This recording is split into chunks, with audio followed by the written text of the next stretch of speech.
میں اپنی کرسی پر بیٹھا اونگ رہا تھا جب ایک عورت کو اسٹریچر پر ڈال کر گائنی وارڈ کی جانب لے جایا جا رہا تھا۔ اس وقت ہماری لیڈی ڈاکٹر تو موجود نہیں تھیں، اس لیے اس کا کیس ایک تھکی ہاری نرس کے حصے میں آیا۔ میرے اندر انتہائی منفی سوچ نے جنم لیا تھا۔ میں سوچنے لگا کہ ہر کوئی اولاد کی نعمت سے مستفید ہو رہا ہے اور ایک میں ہوں جو اولاد کی خاطر ترس گیا ہوں۔ میں اپنی کرسی پر بیٹھا رہا۔ تقریباً 1 گھنٹے بعد وہ نرس باہر نکلی تھی۔ اس نے کمبل میں ایک بچہ لپیٹا ہوا تھا۔ اس نے جمعدارنی کو آواز دی تھی۔ میں ان کی طرف متوجہ تھا۔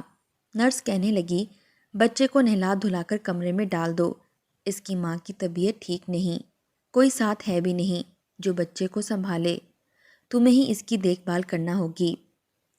جمعدارنی نے سر ہلا دیا۔ نرس اب پھر سے گائنی وارڈ کی جانب بڑھ گئی تھی۔ بچہ بھوک سے تڑپ رہا تھا۔ تب میرے دل میں خیال آیا کہ پتہ نہیں اس کی ماں بچے گی بھی یا نہیں، کیوں نہ اس بچے کو میں اپنے گھر لے جاؤں۔ جیسے ہی یہ خیال میرے ذہن میں آیا، میں بڑی پھرتی سے اٹھ کر کھڑا ہو گیا تھا۔ اب میں کسی طریقے سے جمعدارنی کو اس کمرے سے باہر نکالنا چاہ رہا تھا۔ میں نے دور جا کر منہ پر ہاتھ رکھ کر اس کا نام پکارا تھا، آسیہ۔ میں نے اپنی آواز بدل کر نکالی تھی۔ وہ اس جگہ جانے لگی تو میں وہاں سے نکل کر کمرے کی جانب آ گیا۔ میں نے اپنے چہرے پر اچھی طرح سے کپڑا لپیٹ لیا تھا تاکہ کوئی مجھے دیکھ کر پہچان نہ لے۔ یوں رات کے پچھلے پہر میں درد سے تڑپتی ماں کے بچے کو اٹھا کر باہر لے آیا تھا۔ میں گھر پہنچا تو میری بیوی میری منتظر بیٹھی تھی۔ ہماری شادی کو ابھی ہفتہ بھر ہی ہوا تھا۔ ابھی تو میری بیوی کے ہاتھوں سے مہندی بھی نہیں اتری تھی۔ میں بچے کو لے کر گھر پہنچا تو وہ حیران ہو گئی تھی۔ وہ بولی، سعد، یہ کون ہے؟ میں بولا، یہ ہمارا بچہ ہے۔ وہ مجھے دیکھنے لگی جیسے یہ اندازہ لگانا چاہ رہی ہو کہ کہیں میں پاگل واگل تو نہیں ہو گیا۔ میں ایک دم سنجیدہ تھا، اس لیے وہ بولی، آپ کیسی باتیں کر رہے ہیں؟ ہماری شادی کو تو ابھی 1 ہفتہ ہوا ہے، یہ بچہ نہ جانے آپ کیوں اٹھا کر لے آئے ہیں؟ میں بولا، یہ میرا بیٹا ہے، ہم اس کا نام احد رکھ لیتے ہیں، تم بتاؤ کیا کہتی ہو؟ وہ ایک دم سے چڑ گئی تھی۔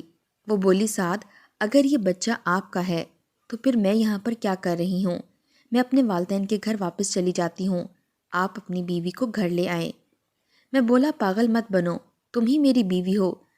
دراصل ہسپتال میں ایک عورت آئی تھی، وہ بیچاری اکیلی تھی، اس کے ساتھ کوئی نہیں تھا۔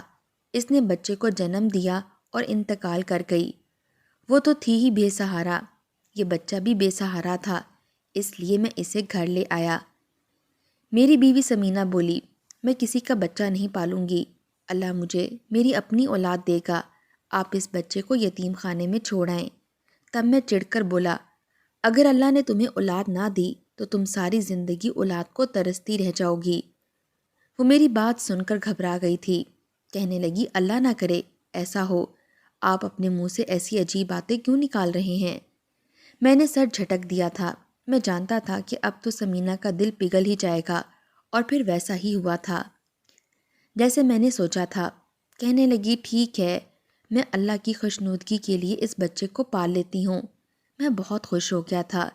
اس پر مجھے ترس بھی آیا تھا کہ بیچاری 1 ہفتے کی دلہن کو کسی کا بچہ سنبھالنا پڑ رہا ہے، مگر میں جانتا تھا کہ یہ سب بہت ضروری تھا۔ اگر میں ایسا نہ کرتا تو شاید سمینہ مجھے چھوڑ کر چلی جاتی۔ اگلے دن جب میں ہسپتال گیا تو پتہ چلا کہ ہسپتال سے ایک بچہ چوری ہو گیا ہے۔ میں بولا، یہ تو بہت خراب ہوا، اب تو ہمارا ہسپتال بدنام ہو جائے گا۔ چوکیدار کہنے لگا، ارے نہیں صاحب جی، وہ بیچاری عورت تو خود بے آسرا تھی، اس نے ہمارے ہسپتال کی خبر کہیں نہیں پہنچائی، وہ اپنا غم پی گئی ہے۔ میں نے دل میں شکر کیا تھا کہ میں نے تگڑی اسامی پر ہاتھ نہیں ڈالا تھا، نہیں تو کام خراب ہو جانا تھا۔ میں سارا دن چپ چاپ اپنا کام کرتا رہا۔ میرے دل میں بار بار آ رہا تھا کہ میں کاغذات وغیرہ اٹھا کر اپنے احد کی والدہ کی معلومات تو حاصل کر لوں، مگر میں ایسا نہیں کر پایا تھا۔ میں نے سوچا اگر معلومات حاصل کر لی تو میرا بہت نقصان ہو جائے گا، کیونکہ اگر کبھی ضمیر نے مجھے جھنجھوڑا کہ بچے کو اس کے گھر چھوڑاؤ تو مجھے مجبوراً ایسا ہی کرنا پڑے گا۔ جب مجھے بچے کی والدہ کے متعلق کچھ علم نہیں ہوگا تو پھر میں کیا کر لوں گا؟ یہ سوچ کر میں نے کاغذات دیکھنے سے انکار کر دیا تھا۔ ہسپتال کی بدنامی کے ڈر سے اس واقعے کو چھپا لیا گیا۔ میں سچ کہوں تو میں بہت خوش تھا۔ میرے دل میں ذرا بھی ملال نہیں تھا کہ میں نے ایک عورت سے اس کا لخت جگر چھین لیا۔ میرے لیے یہی کافی تھا کہ مجھے بیٹا مل گیا تھا۔ اب دنیا والے جو مرضی کہتے، مجھے کسی کی پرواہ نہیں تھی۔ میں شام میں جلدی گھر واپس لوٹ جایا کرتا تھا کیونکہ مجھے آہت سے ملنے کی بہت جلد بازی ہوتی تھی۔ میں گھر جاتا تو تھکی ہاری سی بیوی ملتی تھی۔ وہ شکوہ کنہ نگاہوں سے مجھے دیکھ کر کہتی، سعد، ہمارے یہ دن خوشیوں والے ہونے تھے، ہم نے ابھی ایک دوسرے کو سمجھنا تھا، نہ جانے آپ اس بچے کو اٹھا کر کیوں لے آئے۔ تب میں کہتا، سمینہ، مجھے اللہ سے بہت ڈر لگتا ہے۔ پہلے میرے دل میں خیال آیا بھی تھا کہ اس بچے کو کسی اور کے حوالے کر دوں، پھر سوچا کہ اللہ کیا کہیں گے کہ میں اس بچے سے جان چھڑوا رہا ہوں۔ اللہ ناراض ہو گیا تو ہم دونوں میاں بیوی کہیں کے نہیں رہیں گے۔ میں ہر بار سمینہ کے سامنے ایسی ہی باتیں کیا کرتا تھا تاکہ وہ اللہ سے ڈر جائے۔ ہر بار میرا تیر نشانے پر لگتا تھا۔ میری امی بھی آہت سے کچھ خاص خوش نہیں تھیں۔ وہ کہتی تھی کہ اللہ تمہیں اپنی اولاد دے گا تو کیوں کسی کی اولاد اٹھا لایا ہے۔ میں ان دونوں عورتوں کو مطمئن نہیں کر سکتا تھا، اس لیے میں چپ کر جایا کرتا تھا۔ ایک دن میں اسپتال سے جلدی گھر لوٹ آیا کیونکہ میرے سر میں شدید درد تھا۔ میں نے سوچا چلو گھر جا کر چند گھڑی آرام کر لوں گا، مگر میں یہ نہیں جانتا تھا کہ گھر میں قیامت میری منتظر ہوگی۔ میں نے جیسے ہی گھر میں قدم رکھا میری نظر سمینہ کے بیگ پر پڑی تھی۔ وہ اپنا سامان پیک کیے بیٹھی تھی جبکہ اس کا رو رو کر برا حال ہو چکا تھا۔ میں بہت زیادہ گھبرا گیا۔ میں بولا، کیا بات ہے سمینہ، تم ٹھیک تو ہو نا؟ سمینہ اب مجھ پر اپنا غصہ نکالنے لگی تھی۔ وہ بولی، نہیں، کچھ بھی ٹھیک نہیں ہے، تمہیں شرم آنی چاہیے تھی سعد۔ میں ہکا بکا کھڑا تھا کہ نہ جانے مجھے کس چیز کے لیے شرم آنی چاہیے تھی۔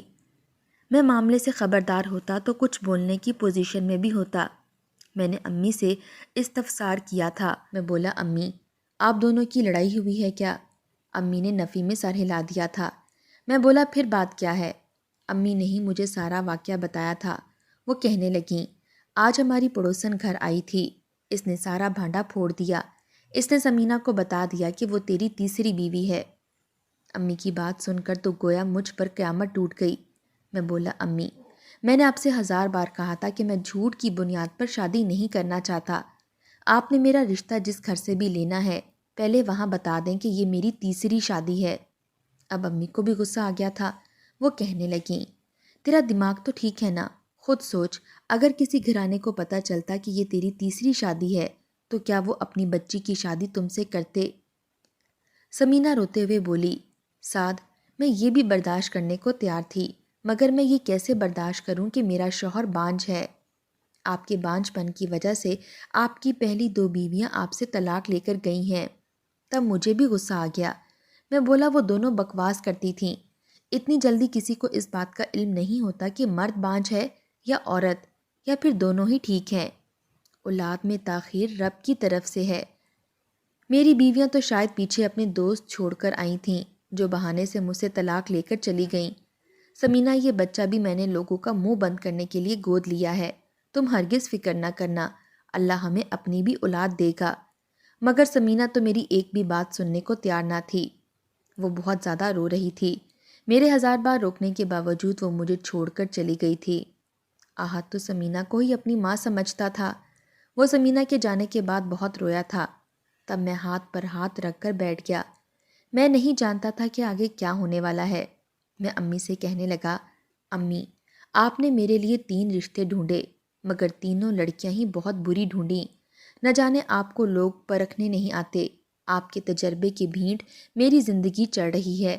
آپ کو اچھے لوگوں میں خرابی نظر آتی ہے اور برے لوگوں کو لا کر میرے سر پر سوار کر دیتی ہیں۔ امی بولیں، اچھا بس بس، میرا باپ بننے کی کوشش مت کرو۔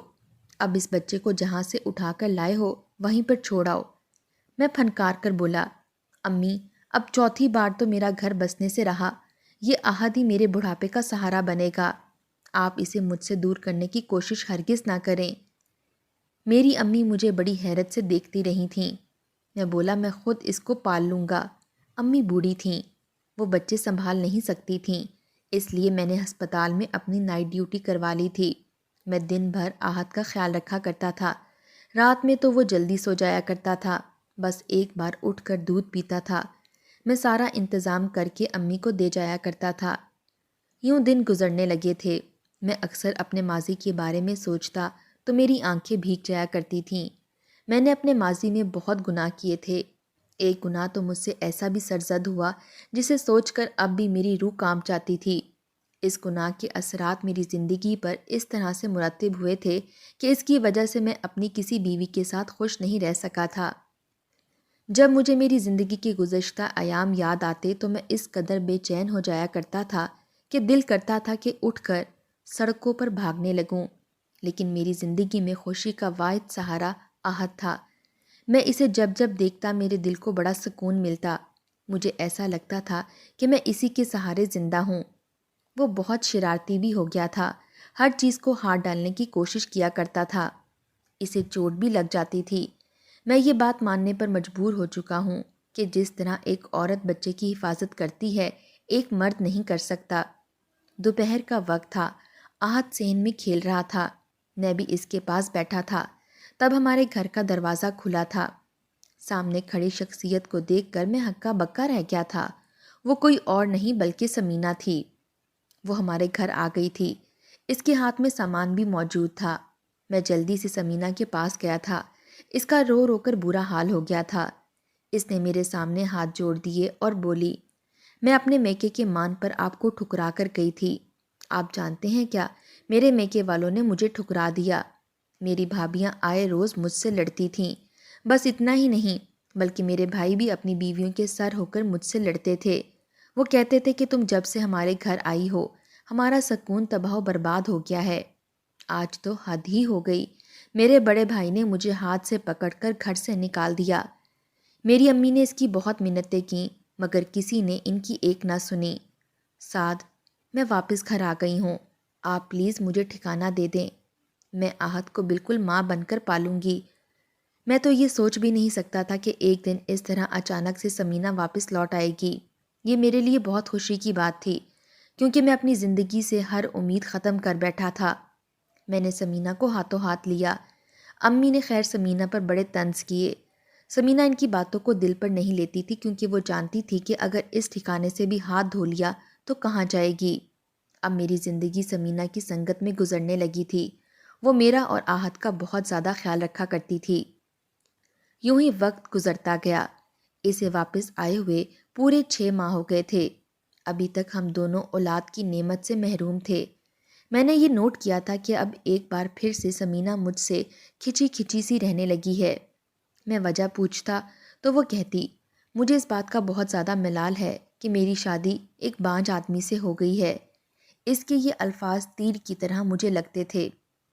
میرے پاس کوئی جواب نہیں ہوتا تھا، اس لیے میں چپ چاپ اٹھ کر گھر سے باہر چلا جاتا۔ میں سمینہ کی نظروں سے بچنے کے لیے اب زیادہ تو گھر سے باہر رہتا تھا۔ اس چیز کا فائدہ سمینہ اور امی نے اٹھایا تھا۔ وہ بھی ایک دوسرے پر اپنے دل کی بھڑاس نکالنے لگی تھیں۔ میں جب بھی گھر واپس آتا تو گھر میدان جنگ کی سی صورت پیش کرتا۔ امی بار بار مجھ سے کہتی کہ سعد اپنی بیوی کو لگام ڈالو، نہیں تو بہت پچھتاؤ گے۔ میں تب چڑ جاتا تھا۔ میں بولا، امی، میں نے اپنی زندگی میں پچھتاووں کے علاوہ حاصل ہی کیا کیا ہے؟ آپ کی بات مان کر بھی ذلیل ہوا ہوں اور اپنے دل کی بات مان کر بھی مجھے چین نہیں ملا۔ اب میں وقت کے ساتھ بہنے لگا ہوں، جہاں قسمت لے جائے گی چلا جاؤں گا۔ اب میں چپ کر جایا کرتا تھا۔ یوں تو میں زیادہ تر گھر سے باہر رہتا تھا مگر جب گھر واپس آ جاتا تو سمینہ مجھ سے چھپنے لگتی تھی۔ میرے گھر آنے کے بعد وہ اپنا زیادہ وقت چھت پر گزارا کرتی تھی۔ مجھے بھی اسی میں خوشی تھی، کم از کم مجھے اس کی کڑوی کسیلی باتیں تو نہیں سننے کو ملتی تھیں۔ مگر امی اس پر بہت خوش نہیں تھیں۔ وہ مجھے کہتیں، تیری بیوی کے چکر چھت پر کچھ زیادہ نہیں بڑھ گئے؟ اس کا پہرا دیا کرو، مجھے تو دال میں کچھ کالا لگتا ہے۔ میں کہتا، امی، اب اگر پوری دال بھی کالی نکل آئے تب بھی مجھے فرق نہیں پڑے گا۔ مجھے علم نہیں تھا کہ میری باتیں سچ ہو جائیں گی۔ دراصل میں ایک رات بہت گہری نیند میں سو رہا تھا جب میری آنکھ کسی کی بڑبڑاہٹ کی وجہ سے کھل گئی۔ میں نے اپنی آنکھیں کھول کر ادھر ادھر دیکھا، تب میری نظر سمینہ پر پڑی تھی۔ وہ کھڑکی کے ساتھ لگ کر بہت ہی آہستہ آواز میں کسی سے فون پر بات کر رہی تھی۔ تب خطرے کی گھنٹی مجھے سنائی دی۔ میں نے اپنا سر تھام لیا تھا۔ شاید یہ وجہ تھی جو امی مجھے کہا کرتی تھیں کہ اپنی بیوی پر نظر رکھو۔ میں نے اپنی بیوی پر نظر نہیں رکھی تو معاملہ میرے ہاتھ سے نکل گیا تھا۔ خیر، اگر میں نظر رکھ بھی سکتا تو بھی کیا کر سکتا تھا؟ کیا امید دلا کر اسے اپنے پاس رکھتا؟ میں نے پھر سے آنکھیں موند لیں۔ میں نے سوچا جب تک سمینہ خود مجھ پر اپنا راز فاش نہیں کرے گی تب تک میں بھی اس سے اس متعلق بات نہیں کروں گا۔ میرا عہد بڑا ہو رہا تھا، میرے لیے یہی کافی تھا۔ مگر اب میں نے سوچ لیا تھا کہ سمینہ جب مجھ سے طلاق لے کر چلی جائے گی تو میں عہد کو یتیم خانے بھیج دوں گا۔ نہ جانے کس کا خون میں اپنے گھر میں پال رہا تھا۔ مجھے اب یہ لگنے لگا تھا کہ مجھے عہد سے بھی کوئی فیض نہیں ملے گا۔ میں یہ سوچنے پر مجبور ہو چکا تھا کہ میں نے ماضی میں جو غلطیاں کی ہیں، جو گناہ میں نے کیے ہیں، ان کی وجہ سے میری قسمت سے وفا اٹھا لی گئی ہے۔ اب مجھے کسی انسان سے سچا پیار نہیں ملے گا، مجھے کبھی وفا نہیں ملے گی۔ میں عمر بھر یوں ہی لوگوں کے پیچھے بھاگتا پھروں گا، مگر میرے ہاتھ کچھ نہیں آئے گا۔ امی اب بہت زیادہ بوڑھی ہو چکی تھیں، ان سے گھر کے کام کاج بھی نہیں ہوتے تھے۔ اب اکثر ایسا ہوتا کہ میں جب ہسپتال سے واپس آتا تو گھر کا چولہا بجھا ہوا ملتا تھا۔ امی رو کر کہتی، مجھے بہت بھوک لگی ہے۔ سعد، تیری بیوی تو بس سارا دن فون کان کو لگا کر بیٹھی ہوئی ہے۔ باہر سموسے والا گزرتا ہے تو 2 سموسے لے کر کھا لیتی ہے، جبکہ میں بھوک سے تڑپتی رہتی ہوں۔ تو میرے لیے بازار سے کچھ لے آ۔ میں امی کے لیے بازار سے کھانا تو لے آتا، مگر چونکہ اب وہ ہر وقت بستر پر پڑی رہتی تھیں اس لیے وہ بازاری کھانا ہضم نہیں کر پاتی تھیں۔ ان کی پیٹ میں درد رہنے لگا تھا۔ تب میں امی سے کہتا کہ کاش امی آپ میرے گناہوں میں شریک نہ ہوتیں تو بڑھاپے میں آپ کو یہ سب نہ دیکھنا پڑتا۔ اب تو حالات یہ تھے کہ سمینہ عہد کا بھی خیال نہیں رکھتی تھی۔ ہم دونوں کی تو پہلے سے ہی بات چیت ختم تھی، یہاں تک کہ ہمارے کمرے بھی الگ الگ ہو چکے تھے۔ اب مجھے بھی سمینہ پر غصہ آنے لگا۔ ایک دن میں اس کے کمرے میں گیا اور بولا، سمینہ تم ہو کون؟ اس گھر میں تم کیا کردار ادا کر رہی ہو جو تمہیں اس گھر کی 4 دیواری اور تمام سہولت ملے؟ تم تو میری امی کا بھی خیال نہیں رکھ رہی اور نہ ہی اس یتیم بچے عہد کا۔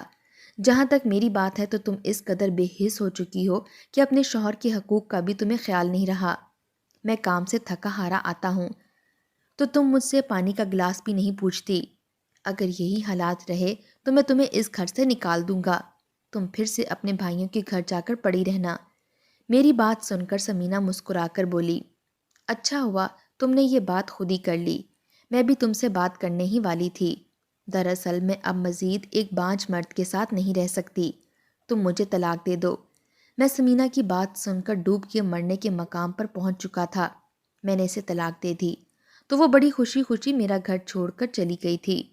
اس کے اس طرح جانے کی وجہ سے میں بہت زیادہ ٹینشن لینے لگا، مجھ پر ڈپریشن حاوی ہونے لگی۔ اب میرا دل ہر چیز سے کٹ گیا تھا، نہ میں اپنی والدہ کا خیال رکھ پاتا تھا اور نہ ہی عہد کا۔ اب وہ 2 سال کا ہو چکا تھا مگر بہت زیادہ کمزور تھا۔ اس نے کھیلنا بھی چھوڑ دیا تھا، ہر وقت بستر پر پڑا رہتا تھا۔ اس کی اس حالت نے مجھے جھنجھوڑ ڈالا تھا۔ میں اسے ساتھ لے کر ہسپتال پہنچا تو ڈاکٹر نے بتایا کہ عہد میں نامناسب خوراک کی وجہ سے خون کی کمی ہو چکی ہے، اسے خون بھی لگنا تھا اور اچھی خوراک کی بھی بہت ضرورت تھی۔ میں نے اس کا خون کا ٹیسٹ کروایا تو یہ اچھا ہوا کہ ہم دونوں کا خون ایک ہی گروپ کا نکلا۔ مجھے جگہ جگہ مارا نہیں پھرنا پڑا، اس لیے میں اب خون اپنے بیٹے کو دینے لگا۔ اسے 2 ہفتے بعد ایک خون کی بوتل لگتی تھی۔ مجھے امید تھی کہ وہ بہت جلد ٹھیک ہو جائے گا، مگر میری یہ خام خیالی ہی نکلی۔ اس کی حالت دن بدن بہت خراب ہونے لگی، وہ سوکھ سوکھ کر کانٹا بن چکا تھا۔ اس دن تو میرے سر پر آسمان ٹوٹ پڑا جس دن ڈاکٹر نے مجھے یہ کہا کہ آپ کے بیٹے کے بچنے کے چانسز بہت کم ہیں۔ میں اس دن پھوٹ پھوٹ کر روتا رہا۔ میرے دل میں خیال آیا کہ کیوں نہ میں عہد کا DNA ٹیسٹ کروا لوں، کم از کم مجھے اتنا تو پتا ہو کہ یہ کن والدین کی اولاد تھا۔ میں نے عہد کا ٹیسٹ کروا لیا۔ جب رپورٹس میرے سامنے آئیں تو میں ہکا بکا رہ گیا، کیونکہ عہد کی رپورٹس یہ کہہ رہی تھیں کہ وہ تو میرا ہی بیٹا ہے۔ میرا دماغ سن ہونے لگا۔ میں جلدی سے اپنے ہسپتال سے بھاگا تھا۔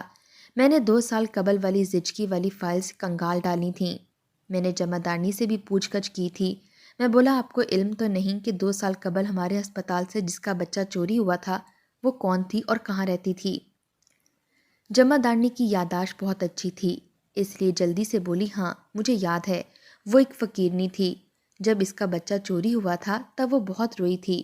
اس نے مجھے اپنے ٹھکانے کا بھی بتایا تھا، کہہ رہی تھی کہ اگر کبھی میرا بچہ تمہیں ملے تو مجھے اس کے متعلق آ کر بتانا۔ میں بولا مجھے جلدی سے بتاؤ وہ کہاں رہتی ہے؟ جمع دارنی کہنے لگی کیوں کیا ہوا؟ اس کا بچہ مل گیا ہے کیا؟ میں بولا اتنے سوال جواب مت کرو، جو پوچھا ہے وہ بتاؤ۔ جمع دارنی نے مجھے اس کے ٹھکانے کے متعلق بتایا تو میں ہسپتال سے نکل آیا تھا۔ میرے دل میں بہت سے سوالات سر اٹھا رہے تھے۔ کیا وہ اسی جگہ پر رہ رہی ہوگی؟ فقیر لوگ تو خانہ بدوش ہوتے ہیں، شاید وہ چلی گئی ہو وہاں سے۔ پھر یہ بات بھی مجھے پریشان کر گئی کہ آخر میرے بچے کی ماں ایک فقیرنی کیسے ہو سکتی ہے؟ میرا تو کبھی کسی فقیرنی کے ساتھ کوئی تعلق نہیں رہا تھا۔ میں بہت گھبرایا ہوا تھا، بڑی مشکل سے اس کے ٹھکانے پر پہنچا تھا۔ جب اس جھونپڑی نما گھر میں داخل ہوا تو میں تھر تھر کانپنے لگا۔ سامنے کا منظر دیکھ کر میرا دل بیٹھنے لگا تھا، کیونکہ سامنے تو میں اپنے والدین کی اکلوتی اولاد تھا، شروع سے بڑے ناز و نم میں پلا تھا۔ گھر میں میرا ہی حکم چلتا تھا، میری ہر بات حرف آخر ثابت ہوتی تھی۔ ان دنوں میرے ابو اپنے بھائی کی بیٹی کو ہمارے گھر لے آئے تھے۔ ابو نے بتایا تھا کہ ان کے بھائی اور بھابھی کا انتقال ہو گیا ہے، اس لیے اب یہ بچی ہمارے گھر میں رہے گی۔ امی نے بہت وویلا کیا تھا، لیکن ابو کہنے لگے کہ اس بچی کا ہمارے علاوہ اس دنیا میں کوئی نہیں، تو امی چپ کر گئیں۔ مگر ابو کے جانے کے بعد فریہ پر تشدد کیا کرتی تھیں۔ مجھے فریہ سے ہمدردی ہو گئی تھی، میں اس کا خیال رکھنے لگا۔ یوں ہماری دوستی محبت میں بدل گئی۔ جب ہم جوان ہوئے تو میں نے ابو سے کہا کہ میں فریہ سے شادی کرنا چاہتا ہوں۔ ابو نے ہماری شادی کر دی۔ کچھ عرصے بعد ابو کا انتقال ہو گیا۔ امی اب فریہ سے نفرت کرنے لگی تھیں، وہ مجھے اس کے خلاف بھڑکاتی رہتی تھیں۔ ایک دن امی نے مجھے بتایا کہ سعد، جب تم گھر سے چلے جاتے ہو تو یہ ایک لڑکے کو گھر بلا لیتی ہے۔ یہ بات سن کر میرا دماغ گھوم گیا۔ میں نے فریہ کو خوب مارا اور اسے گھر سے نکال دیا تھا۔ میں نے یہ بھی نہیں سوچا تھا کہ میرے علاوہ تو فریہ کا کوئی بھی نہیں۔ میں نے اسے نکال دیا۔ میں غصے میں پاگل ہو گیا۔ اس کے بعد میں نے دوبارہ شادی کی۔ شاید مجھے فریہ کی بد دعا لگ گئی تھی، اس لیے میرے ساتھ میری کوئی بیوی نہیں رہی۔ میں اور فریہ آمنے سامنے کھڑے تھے۔ فریہ پھوٹ پھوٹ کر رونے لگی تو میں نے اس کے قدموں میں گر کر معافی مانگی۔ میں بولا مجھے بتاؤ فریہ، تم پر کیا بیتی؟ وہ روتے ہوئے بولی میں در در کی ٹھوکریں کھانے لگی تھی، رہنے کی کوئی جگہ نہیں تھی، اس لیے میں فقیرنی بن گئی، اور جب آپ نے مجھے گھر سے نکالا تو میں حاملہ تھی۔ میں نے ایک ہسپتال میں بچے کو جنم دیا، مگر میرا بچہ چوری ہو گیا تھا۔ وہ روتی چلی جا رہی تھی۔